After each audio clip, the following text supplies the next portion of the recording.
2월 27일 토요일 말씀 동무입니다. 에베소서 6장 1절부터 9절까지 말씀인데 이런 분들이 그립습니다 라는 제목입니다. 어제 이제 남편과 아내에 대한 가정생활 지침을 말했다면 오늘은 자녀와 아비들, 부모와 자녀의 관계.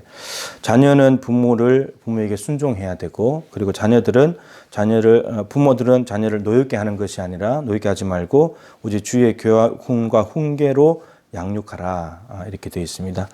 그래서 두 가지가 다 이제 함께 맞아야지 순종하고 또 자녀를 주의 교훈과 훈계를 잘 양육하고 이렇게 할 때에 아름다운 부모 자녀와의 관계가 되는 거죠. 여러분들은 부모 자녀 관계가 어떻습니까? 왜 관계가 안 좋습니까? 안 좋다면 혹시 여기에 말씀대로 살지 않는 모습이 있는 것은 아닐까요? 말씀을 따라서 내가 바뀌지 않으면 아무것도 바뀌는 게 없습니다.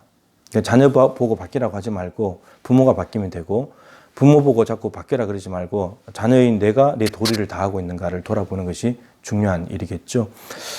아브라함, 이삭 이 관계, 아버지와 아들, 하나님께 순종하는 이 모습을 통해서 이삭이 아버지께 순종하는, 아들을 드리겠다고 했을 때 이삭은 그냥 순종했잖아요. 이런 모습들. 근데 또 반대 한편으로는 엘리, 제사장이었고 사사였지만 홈리와 비나스, 자녀 교육을 제대로 주의 교양과 훈계로 양육하지 않았죠. 제사를 어지럽히고 마음대로 할 때 잡아주지 않았습니다. 그랬을 때 자녀가 엇나가 버렸잖아요. 그러면서 하나님께 책망을 받게 됐습니다. 그러니까 자녀들을 노엽게, 감정적으로, 충동적으로 어떤 화풀이 상대로 대할 것이 아니고 참으면서 주의 교양과 훈계를, 주님께서 가르치신 교훈, 훈계, 목적은 양육하는 거죠. 성장하고 성숙시켜야 되니까. 자녀를 위해서 기꺼이 해주는 그런 아름다운 관계가 되면 좋겠습니다. 자녀와 앉아서 대화를 좀 하십시오. 대화도 나누시고 맛있는 것도 먹으시면서 좋은 부모와 자녀와의 관계가 되면 좋겠습니다. 우리 자녀들이 교회에 와서 보는 부모, 가정에서 보는 부모가 동일했으면 좋겠습니다. 그 다음에 종들과 상전들에 대한 모습인데, 종들은 주인에게 순종해야 되고 죽게 하듯이, 사람에게 하듯이 그냥 눈가림만 하면서 있으면 잘하고 없으면 안 하고 이런 것이 아니고 죽게 하듯이 하고, 그리고 상전들은 이와 같이 종들과 똑같이 위협을 거치라, 힘을 빼라는 거죠. 억압하지 말아라, 위에라고 억압하지 말아라, 이런 말이죠. 그래서 왜냐하면 상전들 위에 더 상전인 하나님이 계시니까, 그 상전은 밑에 종이 있다고 해서 함부로 부를 것이 아니고 자기 위에 상전인 하나님이 계시면 자기는 종이니까 그런 자세로 종을 대해라, 이런 이야기입니다. 김제 금산교회 이야기를 예전에 한번 했었는데, 기역자 교회. 그래서 기역 끝까지 이 꼭지점에 강대상이 있고 이렇게 양쪽이 다 보이도록 이렇게 서가지고 설교를 합니다. 이게 중간에 커튼이 쳐져 있고 이쪽은 남자, 이쪽은 여자. 남녀 칠세 부동석 그럴 때가니까 이걸로도 유명한데, 근데 그걸로도 유명하지만 이 교회 성도들 중에 유명한 분이 있잖아요. 조덕삼이라는 분과 이자익이라는 분. 이때 이 두 사람은, 조덕삼은 마방 주인입니다. 그리고 이 이자익은 마부예요. 그러니까 여기는 상전이고 여기는 종인 거예요. 산업공상이 있을 때니까 그런 관계인데, 그래서 그런 관계 속에 있었는데 이제 선교사님 들어와서 복음을 전하고 교회가 생겨나면서 무슨 일이 벌어졌나, 교회를 가게 됐죠. 근데 이 조덕삼이라는 사람만 간 것이 아니고 이자익도 간 거예요. 이게 벌써 이미 이게 기독교가 유교를 뛰어넘고 있는 거죠.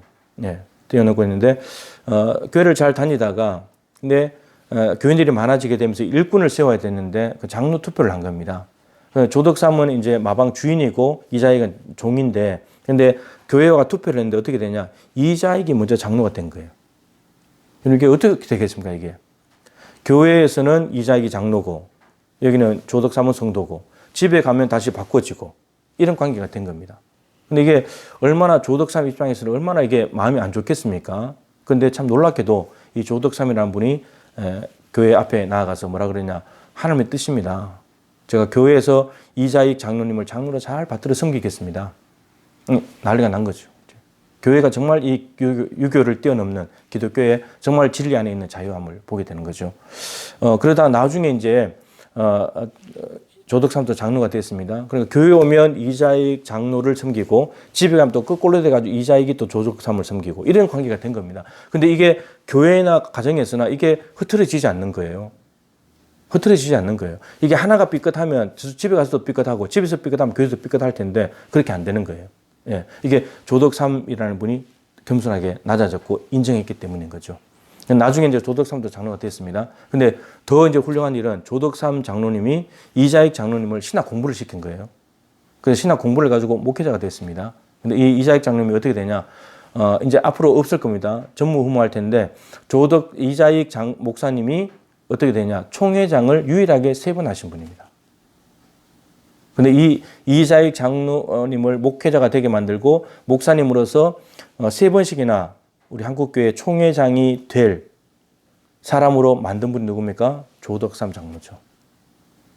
굉장하지 않습니까?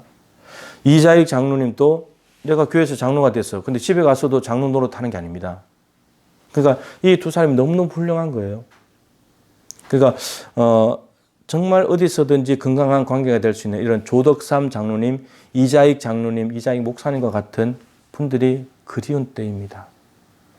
뭔가 직분을 받으면 갑자기 힘이 들어가가지고 자 갑자기 위에 높아진 것처럼 사람들을 아랫사람 쳐다보고 억압하고 위협하고 누르고 함부로 대하고 무례하고 이런 것들. 여러분 조덕삼 장로님은 그렇게 하지 않았습니다. 이자익 장로님을 정말 장로를 받들었습니다. 집에 가면 또 이자익 장로님이 조덕삼 또 주인으로 받들었습니다. 그러니까 이런 한국교회에 훌륭한 믿음의 선배들이 있게 된 것이죠. 이런 분들이 그립습니다. 우리 교회도 한국교회도 이런 분들이 많아졌으면 좋겠습니다. 이렇게 여러분 서로 복종하고 그리고 위협을 그치고 상대 하나님 의식하면서 잘해주는다고 해서 무슨 문제가 생깁니까? 비굴해집니까? 그렇지 않잖아요. 오히려 더 건강한 관계를 만들면서 교회도 정말 세상에 덕이 되는 거고 가정에서도 정말 편안한 관계를 가질 수 있는 거고 잘못하면 이거 뭐 나가야 되지 않겠습니까? 그죠?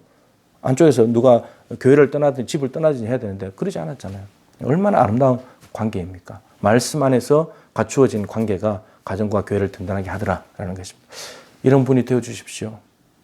이런 분이 되어주셔서 여러분의 가정도 좋아지고 또 교회도 좋아지고 회사에 있는 직원들을 함부로 대하지 마십시오.